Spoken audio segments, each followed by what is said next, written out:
Welcome to this explainer. Today, we're diving deep into the unprecedented 2026 US-Canada trade conflict. And we're looking at a totally unexpected logistics frontline that got caught right in the crossfire. We are literally talking about trash here, municipal solid waste. Now, garbage might not be the very first thing that pops into your head when you hear the phrase trade war. But as you're going to see, it has become a massive geopolitical flashpoint. And the rhetoric, while it heated up incredibly fast, right after Washington's July 21st executive order, which slapped a 50% blanket tariff on Canadian goods, political leaders promised some severe retaliation. Ontario Premier Doug Ford vowed to hit back tariff to tariff, telling everyone to make them feel the pain.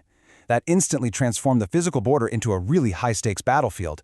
Looking at the year-to-date headline data, this fundamentally disrupted industries that totally rely on seamless border crossings. So, here's how we're going to break this all down today. First, we'll cover the garbage trade war. Second, mapping the waste corridor. Third, the 2034 capacity cliff. Fourth, we'll meet the sentient bridge. Fifth, we'll look at the digital refinery AI workflow. And finally, we'll wrap up with the economics of the bioeconomy. All right, Section 1, the garbage trade war.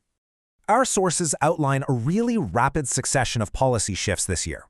The biggest driver? That July 21st executive order out of Washington by Donald Trump, hitting Canadian exports with those 50% blanket tariffs. But even before that, on July 1st, a CUSMA joint review essentially locked in the legacy USMCA agreement all the way to 2036, while critically keeping Section 232 national security tariffs on wood products fully enforced. These concurrent policies basically created an immediate, brutal choke point for any unverified materials moving south. Moving right along to Section 2, mapping the waste corridor. To really grasp the stakes here, we have to look at the sheer physical scale. Every single year, an unbelievable 3.46 million tons of municipal solid waste flows from Ontario, straight down Highway 401 and across the Ambassador Bridge right into Michigan. To put that into perspective for you, that's roughly the weight of 10 Empire State Buildings, made entirely of trash, moving across the U.S. border every single year. And Michigan's disposal system, it is deeply dependent on these imports. This single provincial stream from Ontario accounts for 14.35% of all waste buried in Michigan's landfills. That officially makes it the largest cross-border waste corridor in North America. When you realize that 40 million tons of MSW disposal were shipped across the U.S. border from Ontario between 2006 and 2022, you really start to see why completely disrupting this flow is just catastrophic.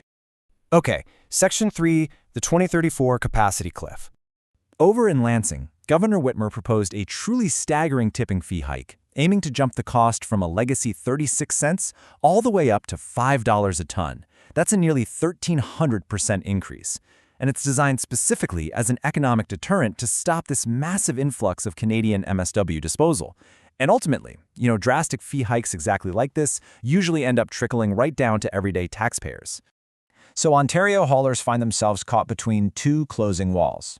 On the left side, you've got massive local taxation hikes for Michigan pushing back against the waste stream. And on the right side, you've got Washington's 50% tariffs and that rigid CUSMA Section 232 enforcement, threatening punishing transshipment penalties and outright border rejections if cargo is unverified. If this border actually closes, the timeline back home in Canada is absolutely dire. Ontario's internal infrastructure just cannot handle the backlog. The Auditor General confirmed that the province's entire internal landfill capacity will hit a cliff and be totally exhausted by 2034. Compounded by a 2029 provincial ban on clean wood in landfills, Ontario simply cannot bury its way out of this problem.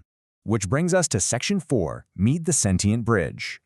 Enter the 905 Wood Digital Refinery. Our sources categorize this technology as the sentient bridge, and it acts as a literal bridge between chaotic, unverified construction waste and the incredibly strict, high-purity requirements of the global biocarbon market. So, instead of just shipping trash, you are now manufacturing a certified biocommodity. It's a total game changer. Let's check out Section 5, digital refinery AI workflow. The digital refinery application workflow is highly streamlined. It kicks off with an automated request for quote, or RFQ, intake. From there, a field operator grabs a mobile device and scans the roll-off bin. The AI instantly classifies the material to pass a compliance gate, and boom, it finally generates an encrypted documentation package. The hardware actually making this possible is so fascinating. This bin-side scan utilizes the Google Pixel 10 Pro running Android 16. It leverages the local LightArt AI stack to execute computer vision classification directly on the Tensor NPU. And here's the crazy part. This happens completely offline in under 500 milliseconds. Zero cloud dependency. That means no connectivity lag when you're out on remote work sites. It instantly and accurately distinguishes clean dimensional wood from hazardous contaminants. Once it's cleared by the AI, the UI/UX output generates a highly secure encrypted PDF documentation package. And this isn't just some basic receipt. It actually provides a 9-point CUSMA Certificate of Origin under HS Code 3825.0, complete with audit-proof verification records and a regulatory compliance seal. This right here is the magic trick. It transforms unverified mixed waste into a legally compliant commodity product that just sails right through customs. Finally, Section 6, Economics of the Bioeconomy. The economics of compliance here are just undeniable. If a truck tries to cross with uncertified mixed waste, they are risking a severe 40% transshipment penalty. That costs roughly $1,140 per load. But by spending just $125 on the 905 Wood digital certificate and verification fee, that penalty is totally deflected. You're looking at a net preserved capital of over $1,100 for a single border crossing. When you scale that up, the impact is just staggering. Think about a 50-truck fleet running 200 weekly cross-border loads. They preserve over $200,000 a week in operating margins, simply by avoiding those regulatory traps and legacy tipping fees. By operationalizing the Google Pixel 10 Pro and its LightArt AI stack, 95 Wood isn't just saving cash, it is actively securing Ontario's industrial leadership in the global circular bioeconomy.